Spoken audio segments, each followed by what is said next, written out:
Excited to welcome you all to the first Breakout of today, highlighting Michigan and how a philanthropy-led ecosystem effort in startup space met the challenge of COVID-19 head-on. Before we begin, one quick thing I'd like to introduce is this heart. As these sessions are full of valuable content, we want to make sure we hear from different folks and ensure time for Q&A. So if I hold up this heart, it's an invitation to wrap up your thought. Think of it like an award show and music playing to kind of, invite you to head off stage. So on that note, though, I'd love to invite and welcome our four incredible speakers today. David Ponraj, who's the CEO of Startup Space. I'm going to wave hello, David. James Fegan, the Chief Strategist with Project and People. Janai Gilmore, who's a Senior Program Manager with Michigan Community Resource. And Pamela Lewis, who is the Director of the New Economy Initiative. And I'll turn it over to you, Pamela, to start us off. Thank you. So glad to have this opportunity to speak with you guys today, even in Zoom land. I remember my first Eship experience, I think it was 2016, and I felt like I had finally found my people, the practitioners like you who've been working in this space for a long time, building these entrepreneurial ecosystems and doing it with inclusion smack dab in the middle. I want to jump right into this conversation about what happens when a philanthropic-led effort like NEI meets a virtual community space like startup space during a pandemic. I'm going to set the stage for a little bit and then invite my colleagues to jump in and join me. So the picture in front of you is a typical day before COVID crisis on an active commercial corridor in Detroit. This is important because for the last 10 years, we've seen life and activity on our corridors as more businesses have started and grown. And so right before COVID, a couple of things were going on. NEI, my organization, had just moved into our little cool co-working space called Bamboo. As a philanthropically funded project housed at the Community Foundation, our team had decided, we want to get closer to the community of entrepreneurs we support and move out of the 20th floor tower of the Community Foundation, as we often called it. Just as a side, NEI is a strategic grant maker, probably one of the larger funder collaboratives. And for 10 years, we've been making grants, activating programs, and convening nonprofits that provide capital, practical assistance, and resources to entrepreneurs and small businesses in Detroit. And so some of the foundations that made it possible for us to do our work are Kresge, Ford, Knight, Kellogg, Ralph Wilson, William Davidson Foundation, and others. And so pardon me for the shameful plug, but these partners are too important not to mention. So anyway, before our grant dollars hit the scene, I'm just laying the groundwork here. The landscape of nonprofits, you go to the next slide, Mallory, with the map. The landscape of nonprofit organizations supporting entrepreneurs and the small businesses of Detroit was not much at all. Today, because of foundation investment, it really is a real networked ecosystem. Andy Stoll, our friend at Kauffman, can attest to this. He was gracious enough to speak at our network convening last year, where we had about 200 people representing 85 organizations. And this network accelerated the support to the most underserved businesses during this pandemic crisis. In addition to moving just into our new offices, we actually had just released the second feature video of our In Good Co Story campaign. I know that the trailer was shown earlier today, and I really appreciate that. And this campaign was designed to share dozens of stories about local and diverse entrepreneurs to inspire business owners and residents that Detroit is a place for them. And at that same week, all this was happening, we just launched Startup Space, this new virtual community to our Detroit marketplace. Just a little background on that. In 2018, NEI had worked with SourceLink. We actually met them at an Eship conference years ago to identify and catalog over 200 business support organizations serving small businesses and entrepreneurs in our part of the state. Our grantees actually represent a quarter of these organizations, but what we realized is the philanthropically funded organizations were the ones that were the most networked and the ones that had very intentionality around how they reached out and served underserved populations. So we took this research, worked with Startup Space to move the catalog service provider data to their easy to use tool. So now if you go to the next slide, what you see here is a copy of Governor Whitmer's executive order. On that day in March, we had no idea what was about to happen. When this executive order was announced, a couple of things we kicked into gear. My team knew enough to start talking to our grantees. There's over 20 of them. We knew enough to start talking to our colleagues at other foundations and organizations like the National Business League and MEDC, the city, trying to understand how this would impact our businesses. And we also knew enough to start calling businesses that we had direct relationships with through some of our own programs, and especially our partners like James and Janae and others who are small businesses themselves. The next slide shows what we started to learn from all these dozens of Zoom calls we had a day.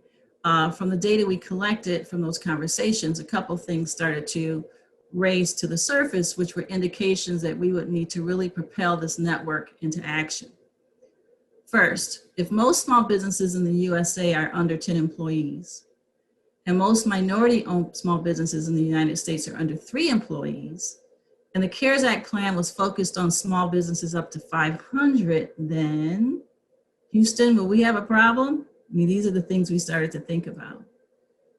And if of the 60,000 small businesses in Detroit, 50,000 of them are Black or Latinx owned, yet only 4% are employee-based, and over 80% of the 2,000 small businesses that our grantees assist every year don't have relationships with a commercial bank. Houston, are we going to have a problem? Also, if before the pandemic crisis, the SBA 7 loan data showed us that even though 30% of the 2019 loans went to minority small businesses, only 3% went to Black-owned businesses and 6% to Latinx-owned businesses. And if the SBA Community Advantage Loan Program dollars that are meant to address needs of the country's most underserved markets only represent 1% of those total dollars, Houston, I think you're following me on this. So next slide. So the mitigation strategies.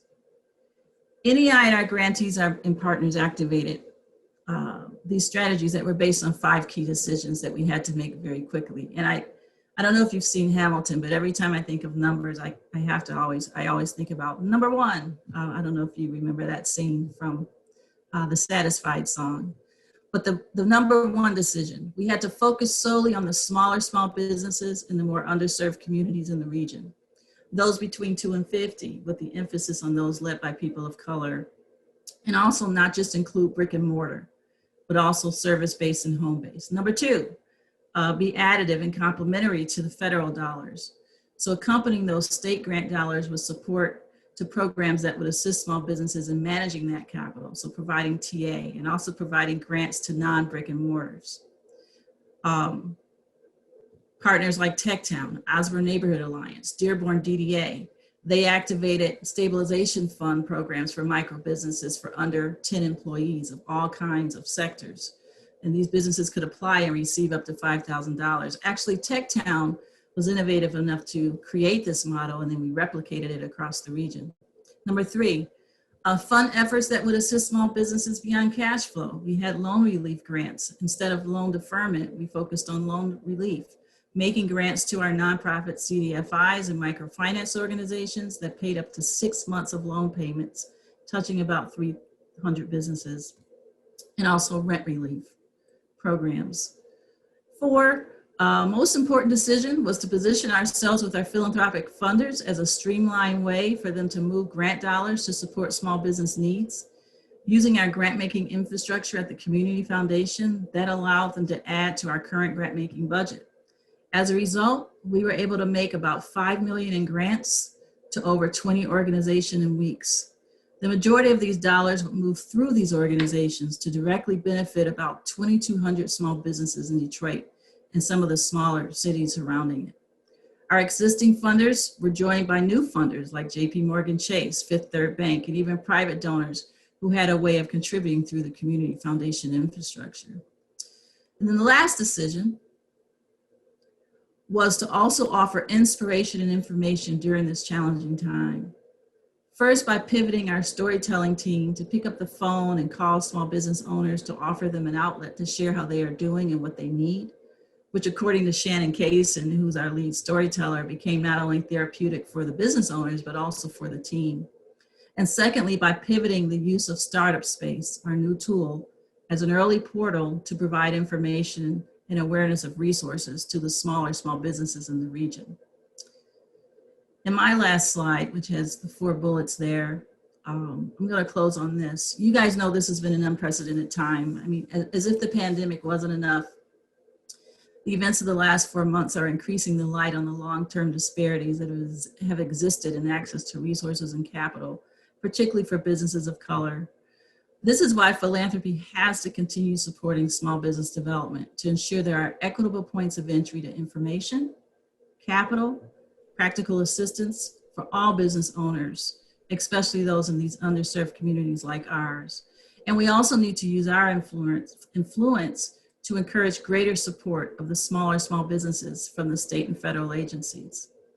And so what I shared to you is NEI'S story is just one cog in a big wheel trying to roll through a scale of need that no one has ever seen before.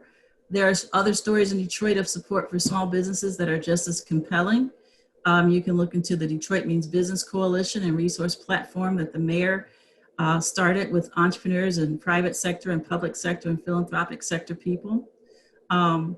With tools like that and initiatives like ours, along with Startup Space Virtual Community, which you'll hear about next, has actually allowed the help for small businesses to triple.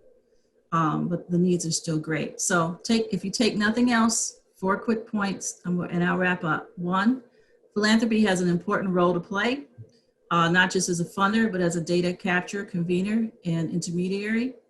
Ecosystem building efforts can take time and things often move slow before they move fast. Entrepreneur support networks can reach more through online spaces. And lastly, my soapbox, smaller small businesses in our underserved communities need greater advocacy for support at state and federal levels. And so thank you for your attention. Hopefully next year we can see each other in person, and I'm going to hand it off to Dave. Thank you, Pam. So Mallory, if you can advance, yeah, 1 slide, perfect. Thank you. So it's an honor to present to all of you today, and I would love to share a little bit more in depth about our work with NEI. This started pre-COVID, and I'm going to kind of talk about in a second about the evolution, but about Startup Space, we're an entrepreneurship ecosystem building platform working primarily in underserved and underrepresented communities. So that's our passion, working in the Midwest and in cities where finding resources are hard. And if all things constant, the resources can be the game changer. In my own personal startup, the first time I had a startup, it failed because I couldn't map what existed for me, and I didn't know who to turn to. And so this became my passion to build a platform that could help people of color and other underrepresented communities get access to resources and level the playing field. About our work in Detroit, if you could advance the slide, please. So we started pre-COVID. We had actually met in a conference, I think it was at the Forward Cities conference with Pam and team. We were there to help build an online space to help share resources, events, content, be able to provide mentorship. And then COVID-19 hit. And we always go back to the foundation, the building blocks, which was NEI and the network that NEI had created, allowed us to pivot overnight. And James is going to talk about what that pivot looked like. But we had built that engine that mapped the ecosystem, had put events in there, put mentors, put content, and allowed us to pivot as soon as COVID-19 hit to be able to be one of those early places that the community could rally around and be able to, rather than duplicate effort, bring all of the efforts together and understand who is doing what. And Janae is also going to speak a little bit more about our outreach into the community. But that online space became that kind of infrastructure that allowed us to continue to exist in spite of everything shutting down in those early days. And of course, since then, some of the highlights have been with other partners in the community continuing to advocate for these online resources, as well as now providing utility-based support. So things like being able to do grant making or being able to provide technical assistance directly through the platform and continuing to support small businesses. But I'll take a step back and turn it over to James to actually talk about the mechanics of how we were able to rally the community together in the early days of COVID-19.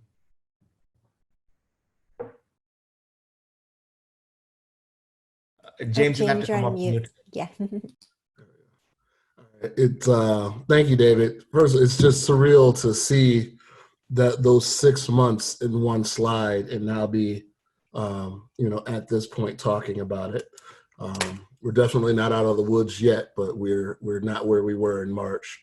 So speaking of where we were, we've been a strategic partner of NEI for the last 7 years, helping to build out a lot of the infrastructure on the ground, connecting small businesses, connecting ecosystem partners, building and launching programs, and helping to create that connectivity and culture of support.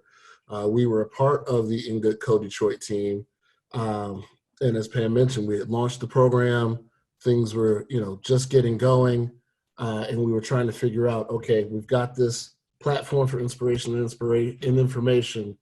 How do we go out and introduce it properly and integrate it?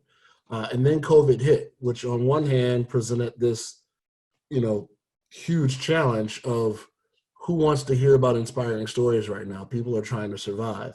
And not only are small businesses trying to survive, but remember, most of the organizations, as you all know, are nonprofits as well. And so organizations are trying to figure out how they were going to make payroll and function and be open. And, in communities like Detroit, we had folks that were literally dealing with loss and health concerns, while also trying to provide support. So we found ourselves in a situation where we say, okay, we've got the relationships, we've got this platform that has this catalog of tools. What's the most important thing and valuable thing that we can do right now? We in our role, you think about, the building's on fire, right? We're not the firemen. We're not going to go out and put the fire out directly. We're not the service provider, but we are the layer, the network, the glue between the resources and the businesses and the funders. And so what we were able to do was say, if you all remember back in March, there was just a fire hose of information coming out every day. Number one, am I open? Am I legally allowed to be open? What grants, what resources? There was talk about paycheck protection and EIDL and all these different things that our folks hadn't interacted with. You had, state funding, city funding, all these different things. And the service providers were trying to provide services, answer questions, and digest and translate and analyze everything every day. And it literally changed. If you did a resource page one day, it was obsolete the next day. And so we saw an opportunity where we could leverage this information, the technology we had with Startup Space and our relationships, and aggregate some of this information, and then bring the partners together and say, here, let us at least take this part off your hands so you can go deliver services. You can shoot us the information. We can deliver a page that everyone has where you're not trying to triage that every day. So that was where the COVID-19 resources page came from. We were able to take everything that was happening, the events, the webinars, the grants, the deadlines, analysis, as well as try to facilitate some of that, the community building that was so important, right? The reception stopped, the info session stopped. You couldn't just pop into a service provider or pop in on a Thursday evening and have a cocktail and hear about a program. So a lot of folks' information pipelines were just cut off. So that's what we tried to recreate with the page, and just aggregate that information daily. As you move to the next slide. So now you had, over the course of the spring and going into the summer, us trying to work with partners as everyone adjusted to this new digital reality. So meetings that would normally be in person, from 6 to 8, we were now trying to facilitate digitally having those meetings, but also that information pipeline to know about those meetings, because you weren't going to get the flyers. You may not get the phone calls, the email blasts might be delayed, and we were all just consumed. We had our digital startup week, which then became an opportunity for us to start sharing the platform, introducing it, showing some of the success stories, and just highlighting that this was a tool that could help folks continue to stay connected as this shift happened. Next slide, please. So, as we work to aggregate that all together, and as Pam mentioned, shift the storytelling from some of the pre-COVID content to really highlighting in real time how some of our featured entrepreneurs were dealing with the tragedy. It became an opportunity for us to now, accelerate some of the transition that we all knew needed to happen anyway, right? There was a lot of work that we were all doing every day where we were leaning on this analog system. If someone didn't use email, you made sure you had a phone number for them to call. If they didn't, go to the website, they could just pop in and talk to someone. You needed to have a space that could support that activity and that community building digitally. And so we were able to really pivot the entire platform to provide some of that real-time cathartic examples of how entrepreneurs are coming out of this challenge and provide stories of resilience, and then also connect to some of the ways that resource partners were helping to facilitate some of that resilience. And with that, I will hand it over to Janae. Thank you, James. Hello, everyone. Okay.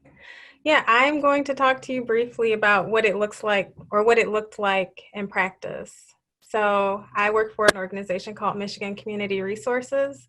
And for the past few years, NEI has partnered with us to convene a network of business support organizations. So I'm going to talk to you about how Startup Space as a tool helped that network reach the small businesses, the most vulnerable of small businesses in our community. So I'm going to lift up an example of Global Detroit. So Global Detroit is a BSO that exists to serve immigrant communities in Detroit. And you can imagine that their work is challenging enough in normal times, but then comes along the pandemic, and they're thinking, how do we get resources? How do we get information to our community as quickly as possible? And thankfully, Startup Space was on it, not passively waiting for folks to reach out to them, but reaching out actively to our BSO network, got in touch with those folks and said, hey, we can, on our platform, share out your resources. So, of course, working with a diverse community, it was very important to them to make sure that the information was available in multiple languages. So they decided to make a series of short videos. As specific grant opportunities would come out, they would write a script, have it read in Bangla, have it read in Spanish, have it read in whatever language it needed to be in, and then, here you go, Startup Space, can you push this out for us? And that was so helpful for them. Or imagine, so those of you from Detroit will know what I'm talking about. Those of you who aren't, I'll paint a bit of a picture for you. On the east side of Detroit, there's a street called Mack Avenue. And those of you, once again, familiar with the city will know that over the past few years, there's been a lot of rallying around bringing life into that corridor. So much focus has been going on around business attraction and retention, and just the hope that, this area can make a comeback.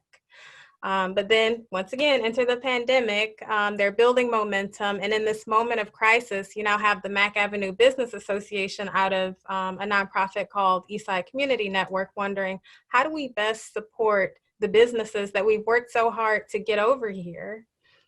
Enter Startup Space. Once again, they actively reached out and said, hey, we can help, we can be a resource to you as you reach out to folks looking for resources. And one of the things, so I did talk to the director of that business association, and he said, it was just so great to have that resource hub. And the social media functionality of Startup Space was also pretty helpful, he said, because once people are on the site and they have, their profiles, I could just reach out to them like, hey, you said you needed this, you said you do this. Well, at my organization, we offer this. So it's really about making those connections easier.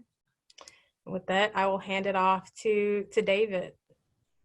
Yeah, thank you, Janae. Hearing you all speak brings back this flood of memories of those early days and the amount of effort it took and seeing the impact. So I myself, with a lot of emotion, reliving some of those stories. I'll just close by just saying now the so what, right? We all kind of rallied together, the so what. We have had over 9,000 people visit the COVID-19 resources page that was launched.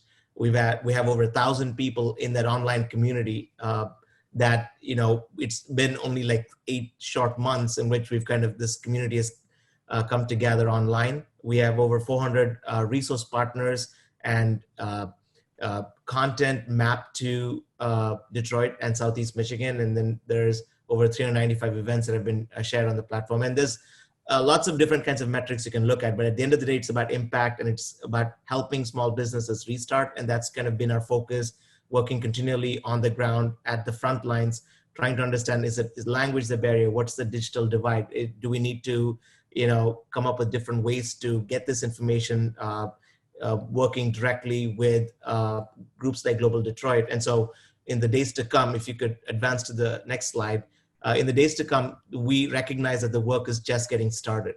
We're kind of laying the plumbing lines down to help connect the community across Michigan, knowing that business does not know boundaries, that people work across state. And our vision is to continue to help connect the entrepreneurship community as people try to start businesses in greater numbers that we can help educate. But I'll give last word to James to kind of wrap up this presentation. So I think the important thing that we all know is that, life has changed, for the foreseeable future, and in some ways altered forever. And that there was already kind of a lag where, us as service providers and the communities we serve, we were behind on communication, we were behind on information, we were behind on technology. This crisis has accelerated that progression in society as a whole. And if we don't have a way for our ecosystem to provide information and resources in a digital way, our folks are going to get even further left behind. The wealth gap is widened, the information gap is widened, not to mention just the trauma that we've all faced. Our folks cannot afford to be left behind, and we can't afford to go back the way things were. We've got to rebuild a system that is resilient, that helps folks leap forward. In terms of disaster, if when you rescue someone off the roof during a hurricane, that's really step one. We've kind of done that, but we've got so much more work to do in terms of helping folks not just get back on track, but really be prepared to compete and succeed in the future. We've got a resilient community that we serve, and we've got to have just as resilient and adaptable of an ecosystem that's prepared to support them. Awesome. Thanks so much, David and Pamela and James and Janae. We have some few questions in the side chat, so I'll just read them off here. John was asking, how many partners funded this effort and what was the total investment and for how long? Sure, I'll take that. Yeah, that's an interesting question, and I'm going to categorize it in 2 chunks. We talk about the New Economy Initiative project, particularly the part of our effort that started to hone in on small businesses. We've been investing in that. New Economy Initiative has been around for 10 years, but the small business part of it really got ramped up in 2014. So that's 6 years, and that represents about $40 million. But you have to keep in mind that that money was not just funding organizations, it was actually building organizations, starting funds, and all of that.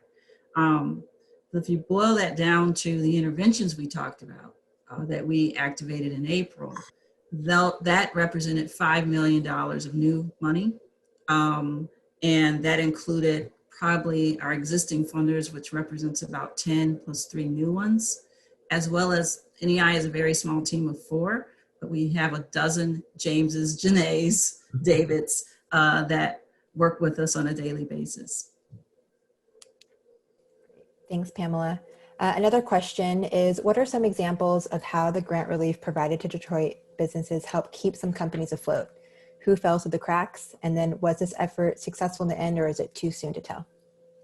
I'll start with the high-level version, and James may actually have some on-the-ground examples, but just take the loan relief program. That was about $1.4 million through 6 CDFIs, and they basically paid the loans for 6 months. Average loans were around $900 a month for about 300 businesses. We just got a report back. My colleague Don Jones was telling me actually today, one of our microfinance organizations had paid loans for 6 months for 46 businesses. And she was happy to report that 2 out of, well, not happy to report, but 2 out of 46 have closed. We felt like that was, 4% is a pretty good number. We feel bad about the 2 that have closed, but we believe it would have been more if that relief hadn't occurred. James, do you want to add any other examples? Absolutely. So I think with a lot of NEI'S programming, there is the money itself, and it provides real support. If you think about whether you're a small business owner or you're someone in poverty, if you're constantly consumed with survival, then you're stuck in survival mode. So NEI's investments was able to allowed folks to create some room to not have to worry about how they were going to service debt, or not have to worry about how they needed to operate or figure out how to operate when people weren't going anywhere. That then gave more space for folks to just digest information and start to strategize, because every business needed to write a new business plan and just understand what the new world was going to look like. And so when you see folks now who are able to pivot or able to think, or even just able to now 3 to 6 months later, not be in, 90 days behind on the mortgage or 6 months behind on the mortgage, and they can think about, okay, I'm still here and alive today. Now what's best for my business? That's the real tangible benefit of the investment. Great. Thanks, Pamela and James. There's a question around, I think Jenny may have pointed this, all different players in the ecosystem. So a couple of questions I'm tag teaming. How did local and state economic development organizations participate? Same with local government and the city and county. And then what's the role of corporations to this all? Good question. You asked them very fast too. So what's the role of local and state government? Yeah. Then, local government, city and county, and then the economic development. Yeah, there's a couple things going on. That's why I mentioned what we're talking about today is one small piece of a big, huge puzzle. Of course, the state, they were moving grant dollars through our local EDOs. So in Detroit and Wayne County, that was the Detroit Economic Growth Corporation. The DEGC had also activated some of their own dollars that they were using for business plan competitions to make direct grants to, I think they touched about, I'm going to get the number wrong. I think it was well over 2,000 businesses with these grants. The other thing too that happened is the role that the city played in activating this Detroit Means Business platform that I referenced. And that was not just the city alone. In the same way that NEI was pulling on our partners, NEI was at that table, but so was DTE Energy, Bedrock, Blue Cross Blue Shield, and entrepreneurs in the community that we reached out to because we realized we were trying to solve problems that we actually didn't fully understand. So it's been quite an interesting effort. People are still at the table. An organization named Vector Form actually built the site that is Detroit Means Business for free.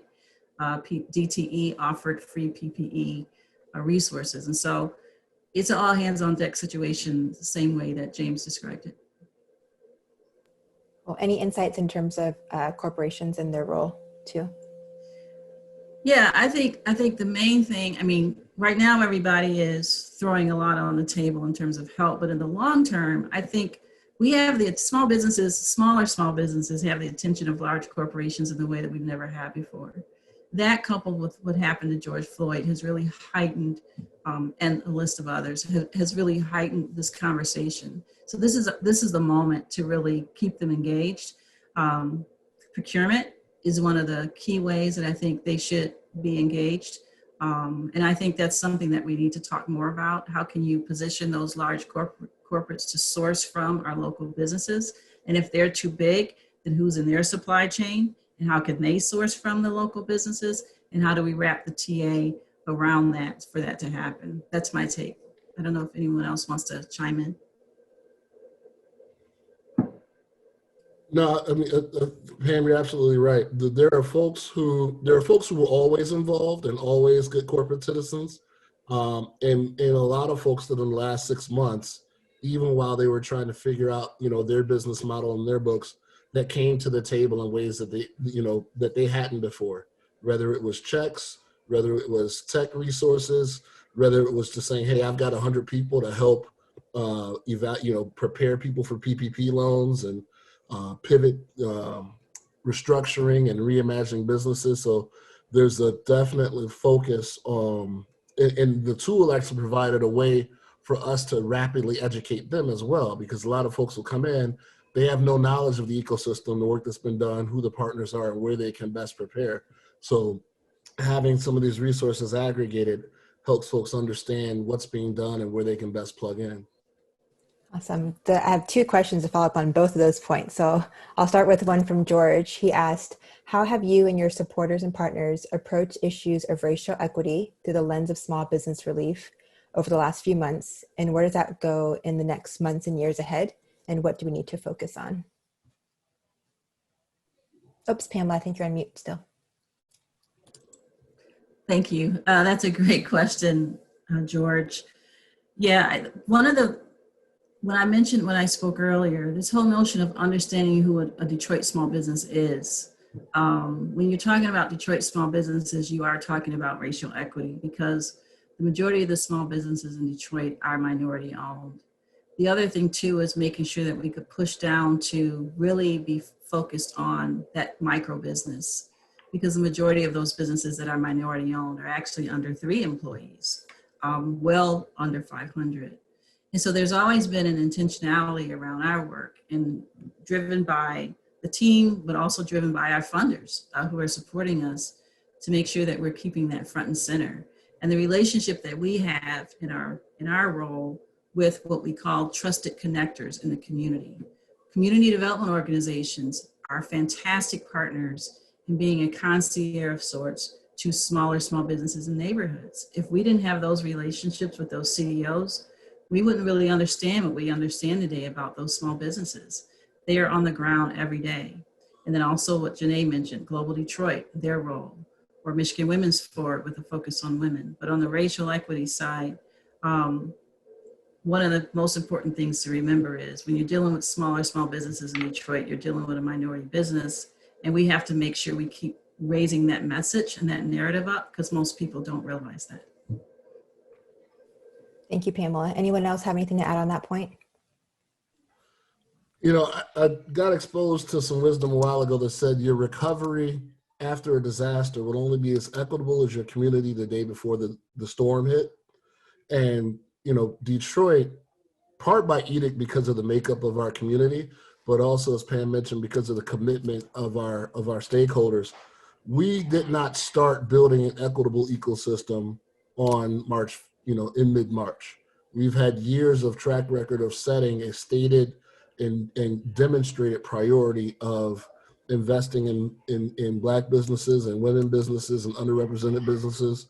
And so that culture, that trust, that set of expectations was cemented in place in our infrastructure, in our program design, and in our results. And so, you know, we just had to, you know, continue acting in the way that we had and understand that the gap that was presented, you know, from the federal resources and some of the other things, we already had an understanding, you know, had the data to know to say, you know, this is what's going to happen. And we were uniquely positioned to respond to it and provide advocacy for other folks that needed to understand the gap in a way that they could then act on. James, I felt like you had a nugget of wisdom that you just like popped at the very beginning. And it was so fast. Can you say that quote again that you said up top? Your recovery after a disaster will only be as equitable as your community the day before the storm hit. So I can't follow that up with anything wiser than that. But I wanted to say just one point on the follow-up. So, you know, where does this go from here is the frontline workers are those trusted connections to those micro businesses and those minority businesses, those frontline workers, right? You can't just say you've got all these resources. They're the ones that are the trusted connection. They're going to go to them first when they start a business.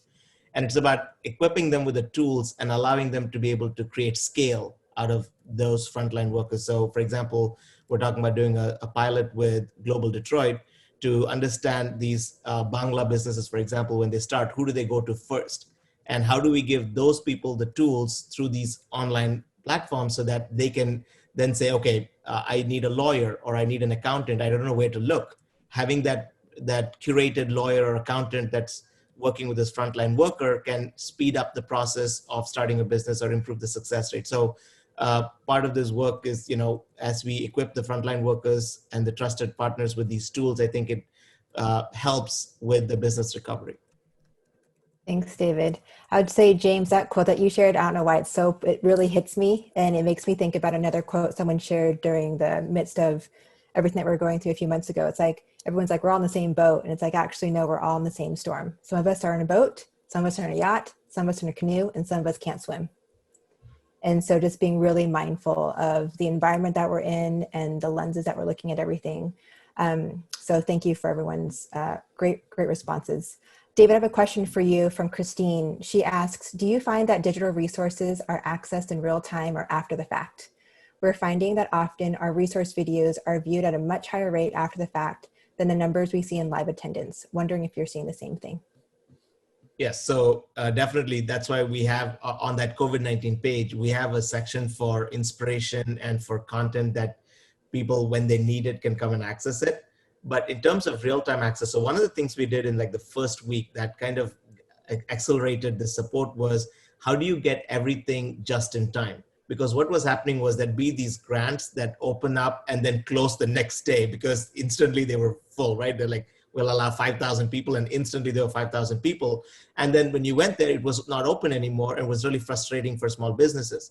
So we guaranteed that everything that hits us, we would have up to 24 hours of freshness, as in yesterday's content would be fresh today, and we would guarantee that. And we did that for about 12 weeks straight, where everything was the freshest you could find, not only aggregated it, but it also became like a trusted place where you could go find direct link to a grant or a loan. It also said when the loan opened and when it closed or when the grant opened. So the real-time information is useful if it's fresh.